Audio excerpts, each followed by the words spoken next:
So now we have a child. We had a child at the time. Of course, we still have. But how was in terms of your? Of course, to cut on the story, then you allowed me to have my daughter. Then she came over and stayed with me back in England, which that was amazing. I'm so grateful. That changed my life. Me as a single guy, or live overseas or whatever. I'm a bit wild, but for you to allow me to have her, I mean, that changed my life completely. So just dive a little bit in, tell me a little bit more, like what kind of challenge, because we never talk about this. Well, I think you sold me out. How? With the Philadelphia trip, because I called you and I said to you, if Naraya asks you about going to Philadelphia, tell her no, that we don't think she should go. But she asked you, and then you said, oh, ask your mom, whatever your mom said. What? So to me, majority of the mothers and the fathers out there, let's try to, the key is, relationship can work and sometimes it doesn't work. When it does, if two people went separate ways but you share the child, please, please, please, let's try to find a common ground where two parents can share that love for that particular kid or kids in general.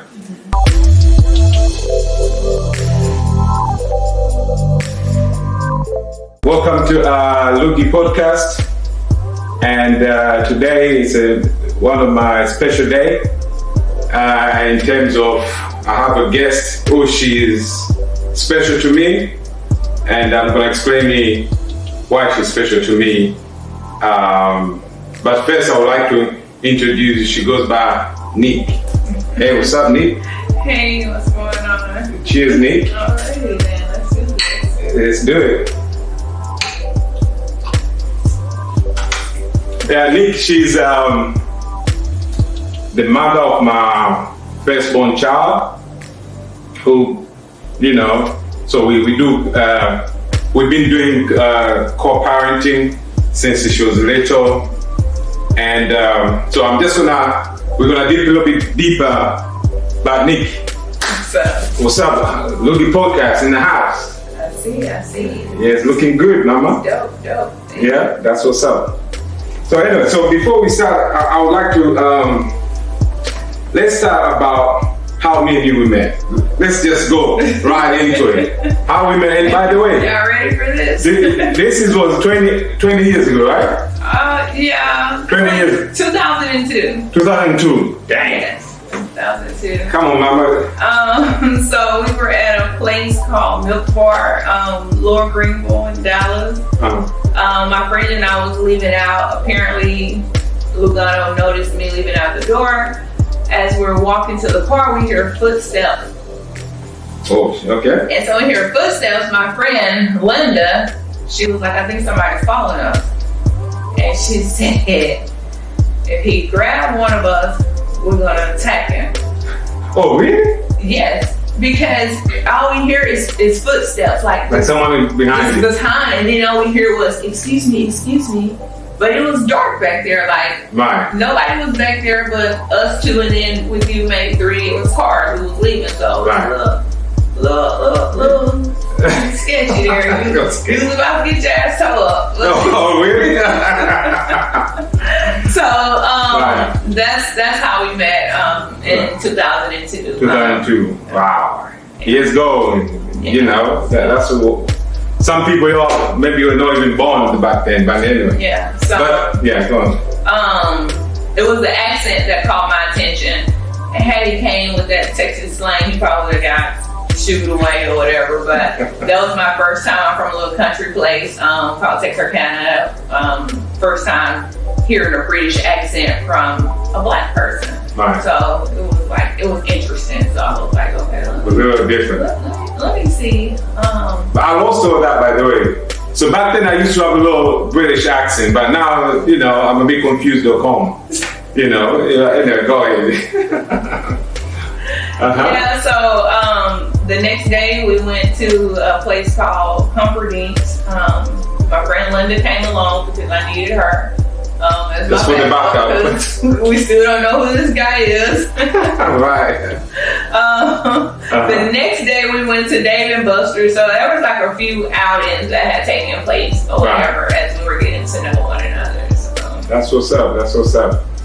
Man, so, but you couldn't resist it to this Tanzanian dude, British, you know. Yeah, because I wasn't familiar with that where I'm from. Right. More country, more laid back, yeah. We don't get that. Hey, that's what's up.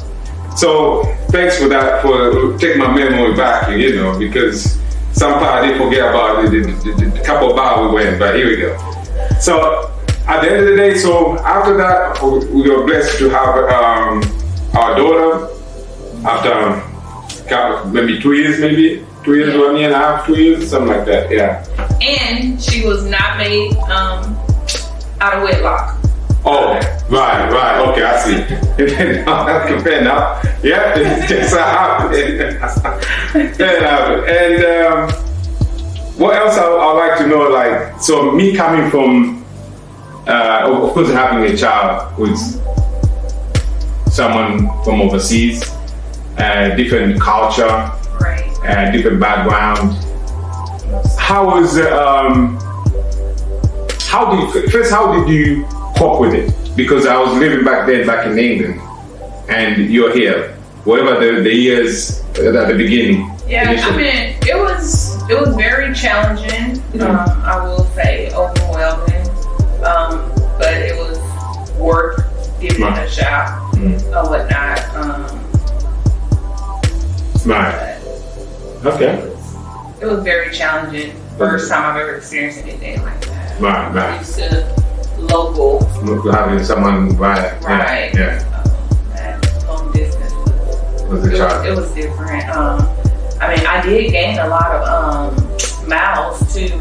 In terms of American Airlines. I got some miles, so I was able to get a couple free flights. right, just up and down. Good, that's cool.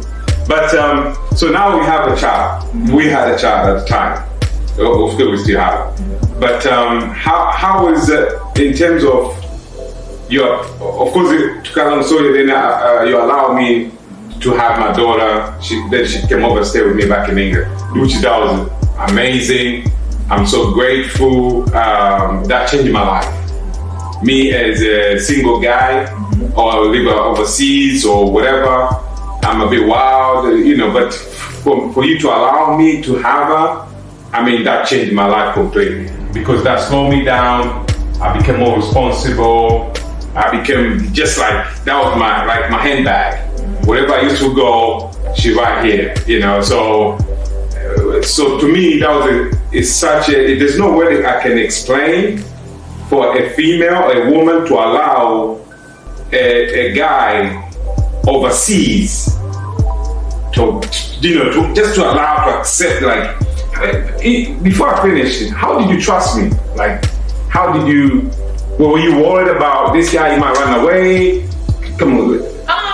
No, not really, because I mean, we met in 2002. Naraya was born in 2006, and she didn't come over until 2008. So there was years where I got to know you as a person. Like, it wasn't like 1 year and then she traveled with you, you know.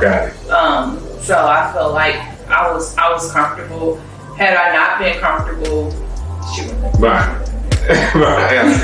She wouldn't have. But there was something that, like, you didn't know. It's funny now, rest in peace to my dad, whatever, but I was so depressed without her, because she was 2 years old, you know. So I was so depressed. I was just sleeping and crying. So my dad woke me up and be like, "Come on, get in the car, let's go for a ride. We gotta go for a ride, get you about this house and this bed or whatever." And then probably about a month later, I came to get a baby. Really? How do you know that part? Yeah. So then he didn't like to see me, like, just being playing. Yeah. I mean, she was only 2, but at the same time, I feel like it was fair that, you know, the father did her as well. I wasn't one of them mothers that, like, oh no, you're not getting my child or anything like that, because as you know, my 2 oldest, they lost their father when they was very young, like Right. 5 and 6 years old. Exactly. So I wanted Naraya to be able to have a bond with her father, just due to the fact that my kids they didn't get that, Right. because of the passing of their father or whatever. So it was like, okay, Right. let her go now. I think going to London was not bad for me. Oh, okay. Right. It was when she went to Tanzania. Oh. That was very challenging and like, oh my goodness. Right. So did you think I was about running away with that kind of stuff still? Because it's almost like I'm pushing the distance even farther in terms of, and then at least you've been to England before, but you've never been to Tanzania. True, but I have a passport. Right. I know how to get there. It's not, Right. It's not rocket science. I want to do whatever I have to do to get my baby, but even at that time, she was what, like 10 or 11? Right, yeah, but something like that. Yeah. She was really, yeah. Amazing. So, of course, like I said, that was a blessing to me, and I salute to you to whatever you were going on at the time. I didn't know that part, even though I know now. It doesn't matter to me. It's like you still allow me to have this experience at my whatever age I was at the time, and it played so much part on myself. With me saying no, like, how is that fair to the child? Like, this is the child that we share, and I don't feel like I should have 100% say so when we are both parents. So right. It should be equal. Equal, yeah, that's correct. Yeah. So it's good for. I can understand it now, but I did get a lot of people when I met even people like people from my job. I mean, people so they were shocked, like, who is this person that allowed? I'm like, I'm a parent too. We share this child. Right. So she trusted me enough for me to give this opportunity. But why does she have to be the stereotype where it's my child, to the point where I shouldn't have the opportunity to raise or to be with my kid, So like I said, it's priceless, and I'm grateful for you did to me. Before, so I'm gonna switch some gear here. So me being Tanzanian, African, and we share this beautiful young lady, in terms of parenting skills, what kind of challenge, because I have my different approach. Right. You have your different approach towards our child. So just dive a little bit in, tell me a little bit more, like, what kind of challenge, because we never talk about this. Right. So what kind of challenge have you faced, and what did, like, not disconnection, but between me and you in terms of which way we should discipline this child, or which way we should raise our daughter. Talk to me a little bit more about that. Well, I think you sold me out. How? With the Philadelphia trip, because I called you and I said to you, if Naraya asked you about going to Philadelphia, tell her no, that we don't think she should go. But she asked you, and then you said, oh, ask your mom, whatever your mom said. What? We just had this conversation, buddy. Right. True. I see. But we was in this together. You were supposed to back me up. Right. We just sent her right back to me. You. Yeah, you. It's like, oh, I don't want to disappoint my baby, so I'm gonna let her mom disappoint her. Right. Yeah. Man. So sometimes these young girls, by the way, they know how to rob their dad in different ways. They come in a different sophisticated way, and then before you know, me being man, being their dad, it's like you get caught up, you accept it. It's like you let her, okay, I'm okay as long as your mom, she's okay. But that was not the case though. But with Naraya, it's her charisma and her charm, and like she knows how to get you to say yes. Right. Yes, and it's like, and she's like, consistency. How can I say no? And she just steady being consistent about it, and I'm like, That's what's up. Yeah. So in terms of me being on like culture-wise, how's that different to your culture when it comes to discipline or when it comes to raise or to share a child? In terms of the culture, how do you? Am I one of those like typical old school or typical African man, or what is it? I really don't know about African men. I've only dealt with one, so I don't know how they all. I can't say how. I can't compare it to another one. Right. Like this is a typical African man or whatever. I would say that maybe you're more old school. Yeah, I think you're more old school. Right. I'm not. I don't think I'm as hard as you can be. Possibly, yeah. I agree. She is, you're older. Right. You're precious jewel. Not to say that, born, but this is the firstborn. Right. Of course, yeah. So we do things a little different. You don't shout. I shout.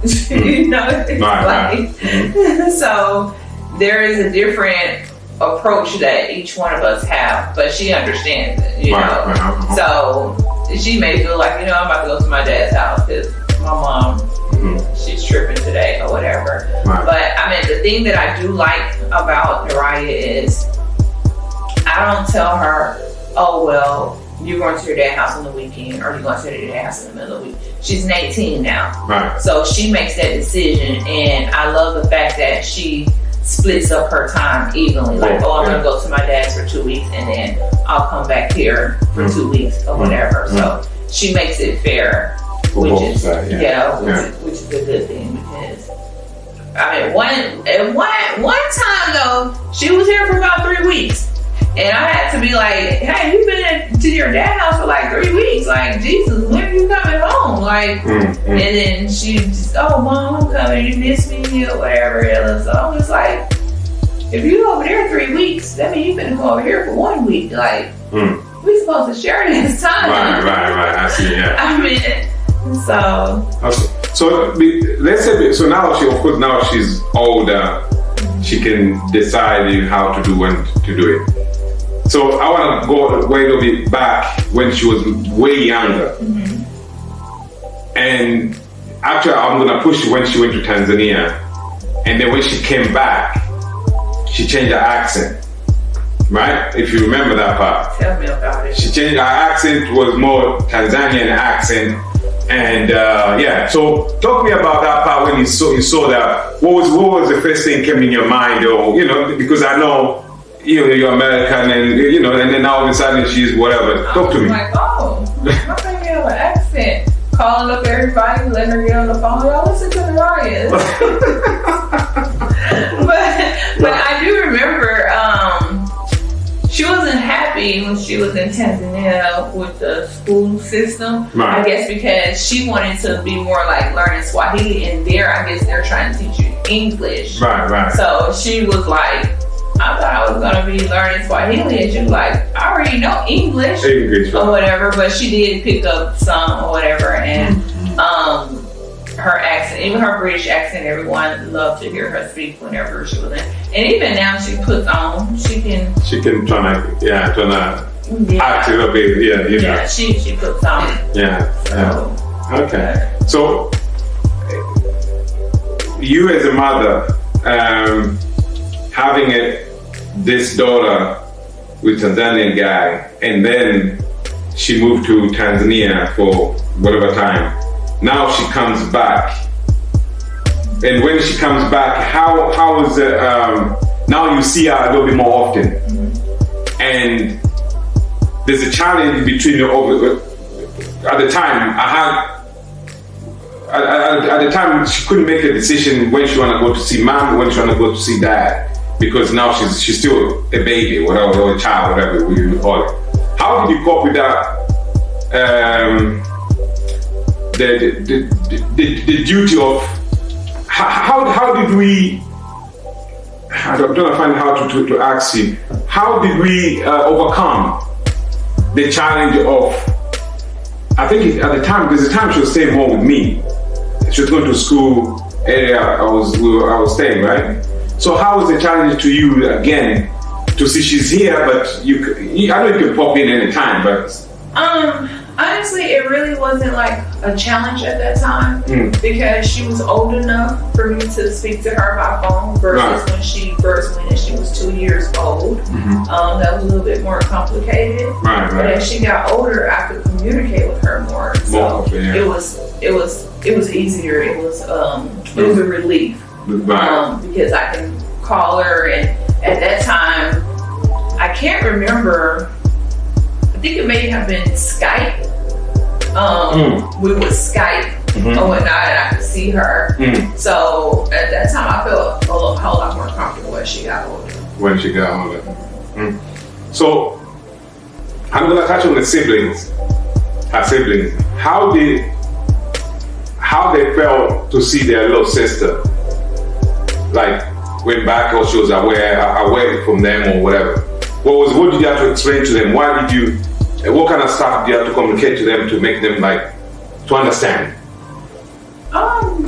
That she has a dad as well as a mom, and that I was being fair, and that I wanted her to learn her culture. I wanted her to go to Tanzania. Right. Because there's a lot of people. I know people that's like, for instance, maybe like have family in the Virgin Islands, and they're like, yeah, I have family in the Virgin Islands, but you've never gone to experience it. So I didn't want her to just be like, oh yeah, my dad is from Tanzania, I have aunties in Tanzania. I want her to just talk about it without actually experiencing it. Being there, yeah. Yes, so that makes a difference. Right. Yeah.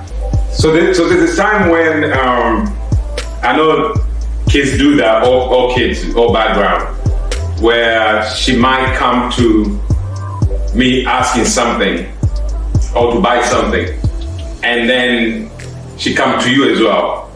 And then there's a time me and you, maybe we were a bit salty each other, whatever the situation at the time. But what triggered you out where we had to reverse the conversation the communication between me and you? Because I know she played that kind of stuff. How did you feel at the time? And when you find out she's basically not manipulated in a bad way. It was manipulation. It was manipulation. But how did you deal with that? I mean, I just had to be more aware and pick up on her game. And like, she was too fast. This is what's going on here. So you getting this toy over here, then you coming over here getting this toy, or if I'm telling you no, then you go to your dad and ask about the same toy or something, and then you end up with the toy, or vice versa, or whatever. So I really just had to pick up on her game. Right, just to see, that was quite interesting because kids are very smart. When they see maybe mom and dad, maybe now they don't talk to each other, whatever, or something is going on, then they take advantage of the situation, thinking, I'm not gonna call you, or you're not gonna call me. Now she's explored the whole situation. So that was quite interesting to see that. So in terms of, now she's gone, she's 19, and that doesn't change. Say it again? That doesn't change. That doesn't change? I still need to know. You still need to know. You still need to ask me. I still need to say yes or no, depending on what it is. Right. Because you're still in our household. Right, amen, that's true. So until you're no longer in the household, then it's up to everything, it's in your hands. Yeah. And then not just that, it's just the world is so crazy now, with all of this like abduction and you know, it just makes it scary. So you have to be more alert, you have to be strict, not that you want to be, but more because you're looking out for your children's safety. Right. So I know she's 19, but I really don't allow her to drive at dark. I mean, I know you do, but I don't, because I look at the fact like, okay, if you get a flat tire, it's nighttime. So That's now, true. you know, or if you run out of gas, it's nighttime. I would rather for these things to happen during the day. Yeah. So that's it. Yeah. So thanks for that, actually, because I don't really say I allow it, but maybe I'm trying to be a little bit more flexible in a way. But she knows that the time, she can't cross the time or whatever, you know. So that's another point. So what's your opinion to people who has with different background and they are into relationship or they share the kid or whatever? What's your experience through your experience though? Just your personal opinion. Like, through what have you experienced? I know it's been a really long time, but you know, but still, what kind of advice or what kind of, especially when they share a child together, majority of the people. my advice is, I mean, if you share a child together, I don't feel like you should be bitter. A lot of times, if a relationship doesn't work out, I mean, the mother based everything off of that. Because the relationship didn't work, so now she's trying to control the child, and again, it's not fair to the child or whatever. So with my experience, like I said, that's not who I wanted to be. I didn't want to alienate my child, you know, from her father or whatever. I didn't want to be questioned like, where's dad, or why I never see dad, or anything like that or whatever. Just because two people don't work out for whatever reason, it doesn't mean that the child should suffer or the father should suffer, because 9 times out of 10 the mother ends up with the child or whatever. So, and then even like, I didn't have my biological father in my life. He didn't show up until, you know, I was probably about 25, but I had my dad. I don't call him my stepdad. Right. He was my dad. He was there from the time that I was 2 years old up until he passed. And at that time, I was probably like 44 years old, 43. So I was in a 2-parent household. Right. A lot of times, you know, children don't be in a 2-parent household. And although Naraya wasn't in a 2-parent household like that, I still wanted her to be access to her father or whatnot.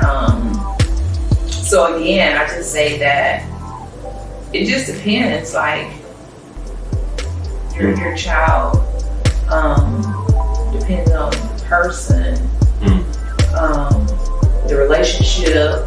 If there's hatred, bitterness, whatever other people go through, they throw the child in the middle and not realize that it's actually hurting the child more than helping the child. Or whatever. So with Naraya, she's a happy person. She's happy to be with dad. She's happy to be with mom. It's never been a time when she was like, well, I don't want to go with my dad, or you know, anything like that. So whenever a child is young like that and they say that, you know, oh, I want to go with my dad, or when my dad coming, that lets me know that that person is treating my child right. If you're not treating the child right, that child doesn't want to come around you.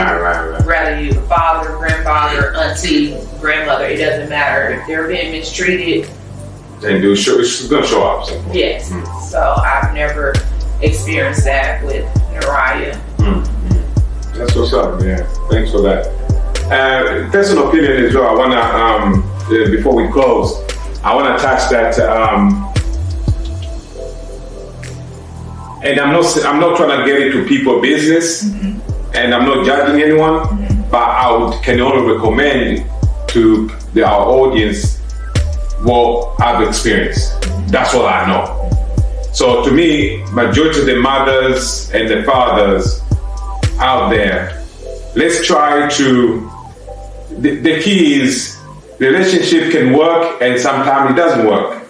When two people went separate way but you share the child, please let's try to find a common ground where two parents can share that love for that particular kid or kids in general. Don't forget to tune in Lucky Podcast, Instagram, Facebook, and YouTube. Peace out.